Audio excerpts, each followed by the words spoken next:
Hey, good morning, everybody. My name is Tina. Most people call me Gypsy. I wanted to come on this morning and make this short little video about anxiety, not being a drama queen. I'm doing this from my laundry room, as you can see my mess over here. Um, I just thought it'd be a little more private for me, and I wouldn't have to whisper so much to keep from waking everybody up. Um, but yesterday, we found out that we had been exposed to the COVID-19. James is a supervisor at a company, and he got the call yesterday before going into work that someone tested positive, so the company was shut down. And I immediately posted on Facebook for my friends to not come over, and to let those know that the ones that I have been around, that we might possibly be exposed to the COVID, just as a warning. And when I posted it, I had a comment on there, something along the lines of, since you have a 98% chance of surviving, I think you'll be fine. It's hard to tell when you're text messaging or when you're using any kind of social media or your cell phones to communicate with people. If you're not literally talking to them, it's hard to understand if they're picking, joking, if they have a sense of humor, if they have dry humor, whatever. We can't tell. We don't know if they're being a smart butt or what. But I wanted to kind of speak on that this morning a little bit, because it didn't really. Now, a few months back, that would have torn me up. But it kind of made me angry, and it made me realize how ignorant people are. Now, don't get ignorant confused with stupid. It's two totally different things. Ignorant means you haven't been told, you haven't learned. Stupid means you just keep doing the same thing over and over and you don't learn from it, basically. But what made me so angry about his response to my post was, it put me back in that place of feeling like he saw me as a drama queen. My whole family has always called me a drama queen. They say I overreact with things. I get that. Number one, I'm a female. Hey, we all females overreact about something. But when you really look at it, are we overreacting as women, as mothers, as wives? Are we overreacting because we care about our family and we care about what's happening and what's going on? So it kind of gave me a flashback, and it made me feel insignificant. It made me feel like my worries, my fears didn't mean anything. And it was quite embarrassing, really, for him to put that out there in the way that he did. Of course, I came back kind of jokingly and was like, knowing my luck, I would be that 2% that would get COVID. I had to just laugh it off. But what I really want people to understand is, inside this head, inside the head of anyone who has anxiety, we're not being drama queens. We are 100% scared to death. We are very worried. Everything worries us. My fear wasn't, hey, I'm going to catch COVID and I'm going to die. No. Those of you who know me know that I really don't care for living. My life has always been so up and down, and more downs than ups. And this world is just changing and becoming such an ugly place, uglier than anything that I grew up in. And I thought that growing up, I thought my life was the pits, the worst ever, and it couldn't get any worse. But life itself, the world we live in, is getting worse. And it's out of our control, it's out of our hands. I don't only have anxiety, I have generalized anxiety, and a couple other kind of anxieties, social anxieties. I have inferiority complex, I have OCD, and I have PTSD, and I am a clinical depressant. So when I hear, oh, we may have COVID, I hear in my head, what I hear is,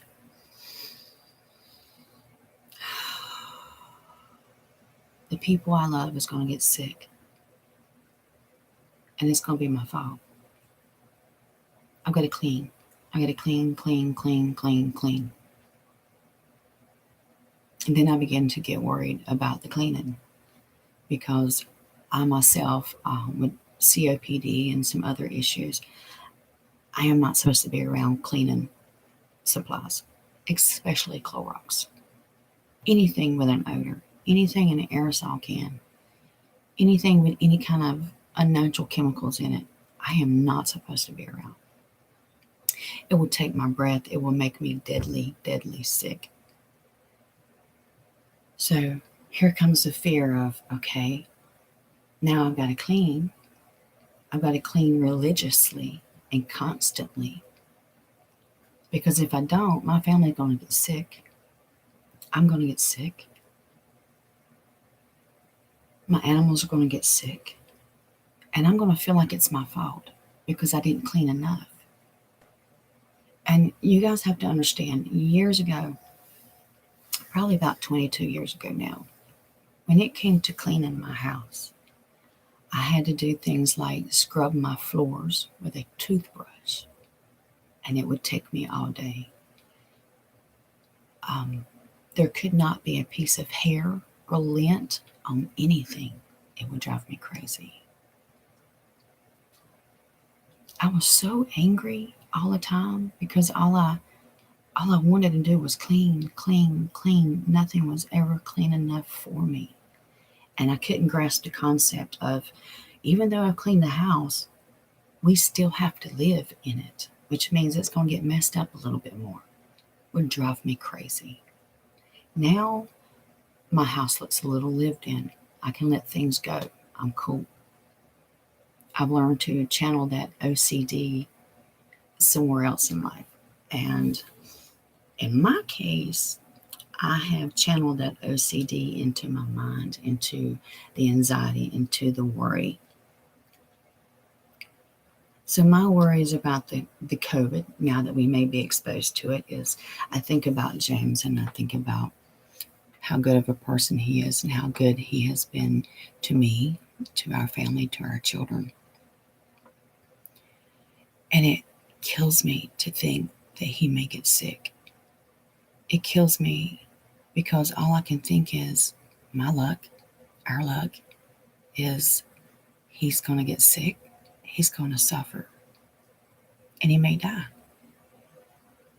To most people, that's not a concern. They're mostly concerned about, oh, I'm going to feel bad, going to be sick, but they're not so much worried about dying. And I love him so much, I don't want anything to happen to him. But in my mind, it will. It's going to. There's no way out of it. I think about my husband. And these are innocent people. And that's what gets me the most, is I think about who they are.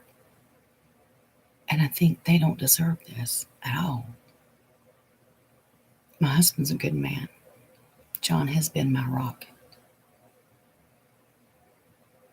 And when it comes to the COVID and my husband, all I can think about is if he died, if he got sick, if he died, I would lose one of the last few people I love so much. And I literally think about what they would have to go through, the coughing, the pain in the lungs. And, my mind just goes crazy wondering, what is it going to be like? What are they going to go through? And I hurt so bad for them because, on top of all the mental illness, I'm also an empath. And so I feel other people's pain. I feel it as though it's actual my pain. And I think about myself. Um, John and I both have some pretty bad lung diseases. And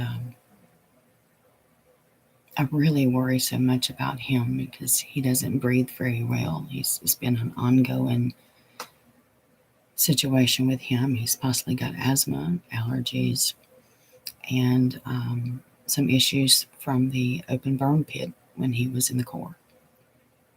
And these things are not going to go away for him. And he'll be extremely lucky if he doesn't turn into lung cancer.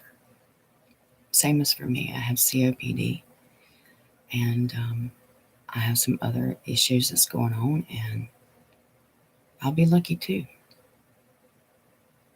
I've had pneumonia, and I didn't think I was going to survive pneumonia.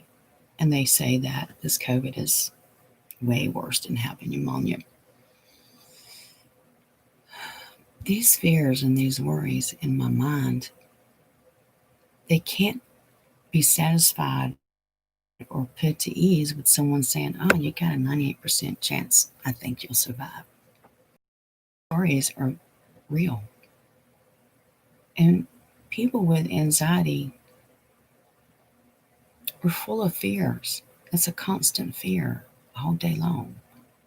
I mean, even as I'm doing this video, in the back of my mind, I'm thinking about how hard I've got to clean today and everything that I've got to clean. And to me, it's not just wiping off the things that we've touched. To me, in my mind, it's airborne, and I've got to clean everything: picture frames, walls, whatnots, shampoo the carpet, wash the dogs. And the dogs, oh, wow. I'm understanding that the animals can get COVID. So I'm worried about my animals.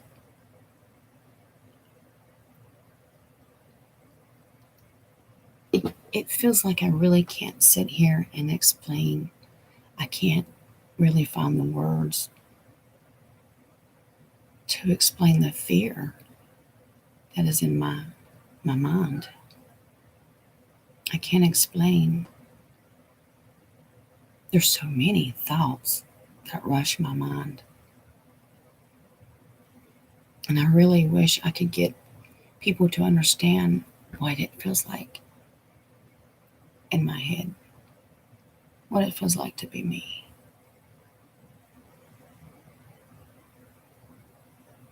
Yes, to a lot of people, being a drama queen. And when I put something out on Facebook, I'm a shut in. So the only time I leave my house is to go get groceries or to go see a friend. I've been making myself get out and go see friends, and I'm struggling to get out of my house. I'm struggling to be free. I don't want to be a shut in. I want to get out and live life, experience life. And there's only certain ways and under certain conditions that I can actually even leave my home to do those things. Which brings to mind, I met a new friend a few weeks back. And I was having a very depressed day last week. And I have those days. Some days I wake up and it's just the anxiety and depression slap me as soon as my eyes open. And on those days, if I do the slightest thing like glance at my grandbaby's picture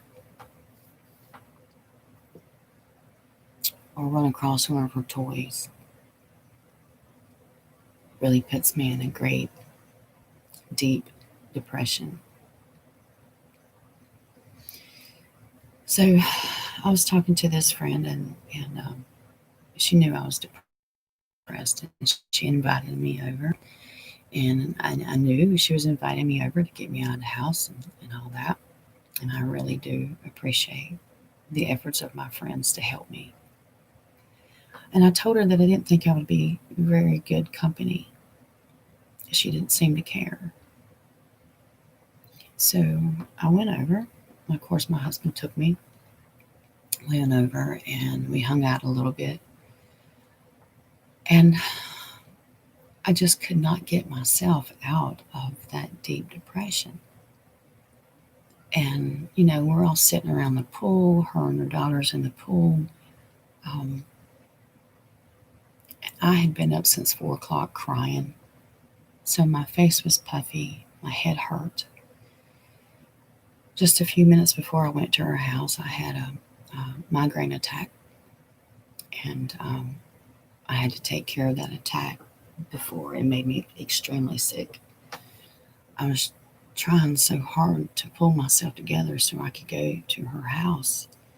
And it was just a sheer fear of what is she going to think when I get there? Is she going to call me a drama queen? Is she going to look at me like I'm a buzzkill? Is my depression going to bring her down? And I was concerned about her daughter. Her daughter has some limitations, and I was concerned about my spirit, my depression, bringing her down and hurting her. And as I was sitting there with my hubby in the shade, just kind of trying to chit chat, I felt so out of place. And I felt as though she was seeing me as a buzzkill. Thousands of thoughts and fears ran through my mind as I was sitting there. And a couple times I saw her look at me almost like she was wondering what's wrong. Because I'm going to tell you, I was 100% a different person that day than the person she originally met the very first day, which was the week before. I know sometimes I must be like Dr. Jekyll, Mr. Hyde. But these worries and these fears and this anxiety just took over so bad. I just had to get out of there. I had to go. I had to get back in my car where no one could see me, go home, get in my house, and hide for the rest of the day.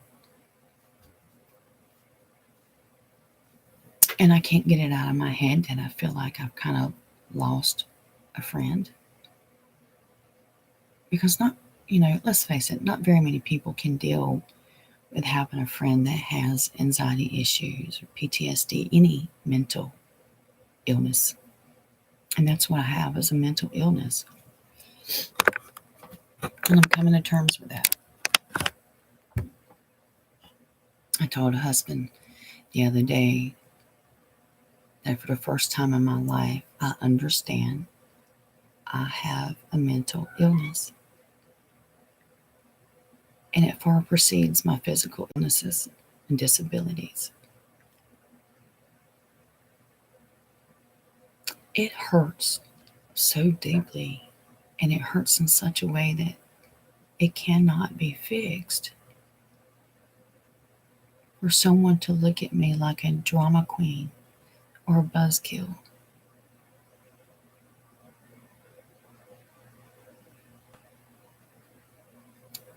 I'm not a drama queen. I suffer mental illness, and I wasn't born this way. My mental illness come on because of years and years of abuse, mental, emotional, physical, and sexual. The things that were beat into my head stay there.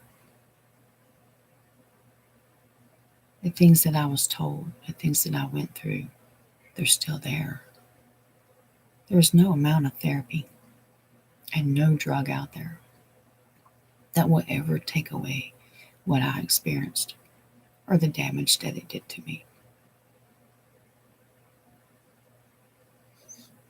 Yeah, I have days when I'm kind of crazy. I have days when, I don't know, I want to cry, I want to stay in bed, I want to be pampered, I want to be babied. I really just want to be comforted. I want someone to understand I don't like who I am. I don't like all the fears that run through my mind every day. They stop me from living. They really do. I used to get up, get dressed, put on my makeup, go to the store, get groceries, go pay some bills, run some errands, take off the trash. I used to be a good wife. And I even had those fears. I had those fears then. But the OCD part was somewhere else. It was on cleaning. So I was able to leave my home. I was able to dress up, put on my makeup, my funky clothes.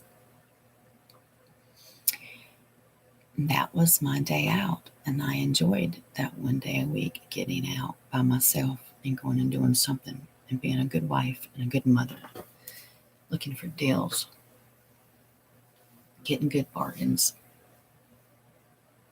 taking care of my family, being independent, being able to just go. My independence has been took away from me. I don't go anywhere very much by myself for a few reasons. I have a very big phobia of cars and traffic, highways. I forget where I'm going. I will black out. I will become so afraid of the vehicles around me that I will just sob the whole way. And I will have panic attacks. The only way I can get out and ride or drive, go anywhere by myself is if I'm having a really good day and it's mind over matter. If I'm angry. If I'm angry, I can go anywhere, do anything, drive as fast as I want. And I guess it's because once I get angry, I don't care. I don't care at all about anything when I'm angry. So then I'm able to just get in my car and drive, when I need that break. And I'm able to get in my car and leave when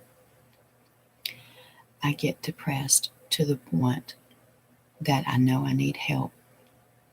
And I know that a few things I do to help myself is to get out and do something that I enjoy.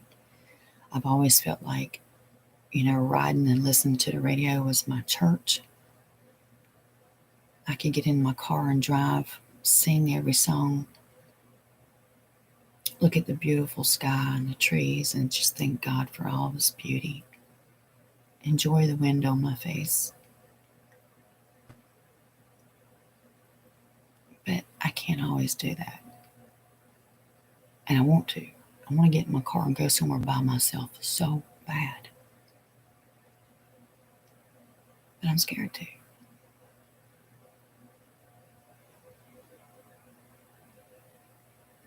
And when this guy made this comment on my post, he is a Marine veteran who I'm pretty sure has PTSD, because I can't think of any veteran I've ever known that comes back to civilian life who doesn't suffer PTSD. So why did he make that comment? Is it because he's got a grip on life? I really doubt it.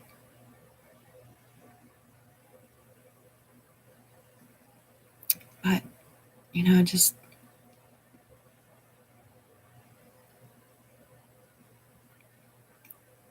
I want people to understand that it's so terrifying. It's honestly terrifying to get up, get dressed,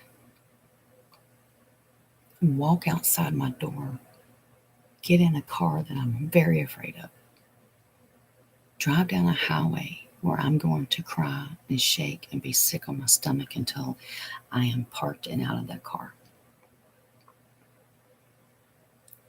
The fear of meeting someone new, of having a friend, a new friend, can be so overwhelming all by itself. Because not everybody accepts me, not everybody can deal with me. You know, there's those happy go lucky people that have been through hell and back, and they did it with a smile on their face. And they seem to be so well put together, like they don't let things bother them. And I have to be honest with you, I'm not comfortable around people like that. I'm not. It feels like to them, I'm a buzzkill. To them, I'm a drama queen.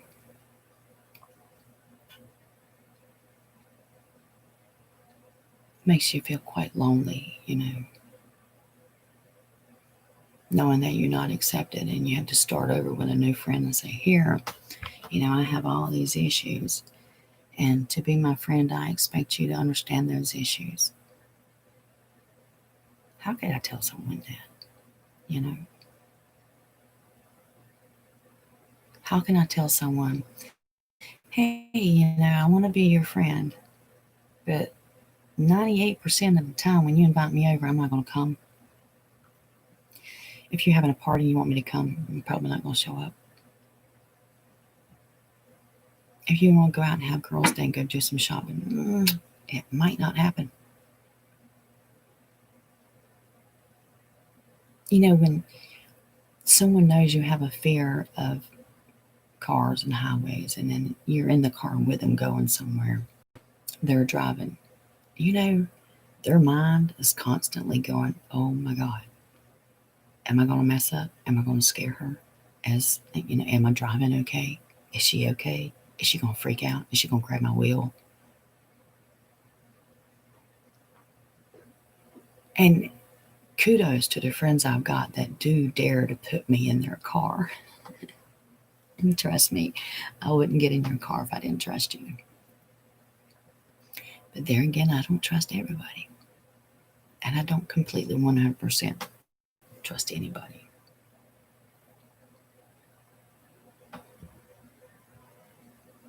You know, I was watching Tiffany Jenkins, juggling the Jenkins. Hilarious.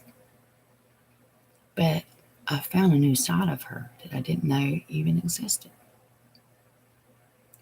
And it feels like it has brought me a lot closer to her. She's a comedian, a speaker, so many different things. You know, she's got all these statuses and titles. And she suffers anxiety. And she was at a event that was being held for her. And she spent the money on the plane ticket, the motel. She got there. She spent money on a nice dress. And she laid in her motel bed and could not get up and go to the event that was being held for her. She missed it. She couldn't do it. But she was able to pull herself together and go hang out with some people who suffered the same things that she suffered. People who got her. People who made her feel comfortable. And it made me feel, you know, learning this about her, it made me feel like, I'm not the only one. Thank God I'm not the only one. You see, I hold a doctorate in clergy, I am an evangelist and a pastor. I am a CBT cognitive life therapy coach. I am a spiritual coach. I am a sexual and domestic awareness counselor. And that's just to name a few things. And I went into all of these things. I got these certifications and degrees and these, one, to understand me and what's going on with me. And then two, so I will be able to help other people. But I find it's extremely hard to preach to someone or teach someone or to help someone understand what they're going through. And I feel like a failure. I feel like, wow, I've wasted all of this education. And with me having OCD, anxiety, PTSD, and blah, blah, blah, how can anyone rely on me or believe in me? Or why would they even want to take any advice from me? It's kind of like, if I can't get my shit together, how can I help anyone else get their shit together? It makes me feel like crap because I can't fulfill those shoes that I laid out in front of me. And my worries and anxiety of how people think of me, I allow that to limit me. And I don't quite know how to not. I know how. I have the education. But honestly, just having the education is not helping me to necessarily get over my situation.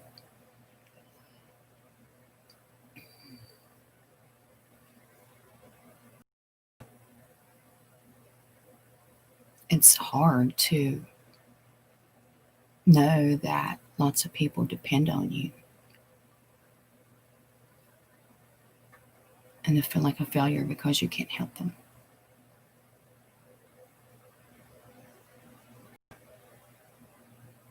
So guys, when I put something on Facebook that I'm worried about, or I've got a situation that's come up, it might not be real to you.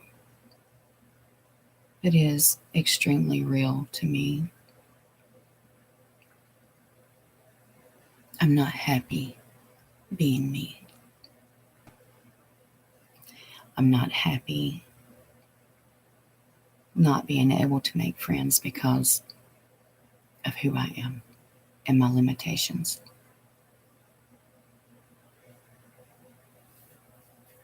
I'm not happy with the constant worry and fears of what if.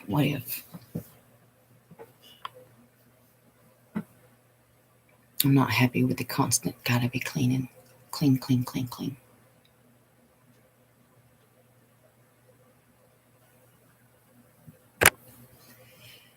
So I'm going to take a break because I gotta pee, and I'm probably going to come back for another segment of this. There's so much more that I want to say. So I will see you guys in a few minutes.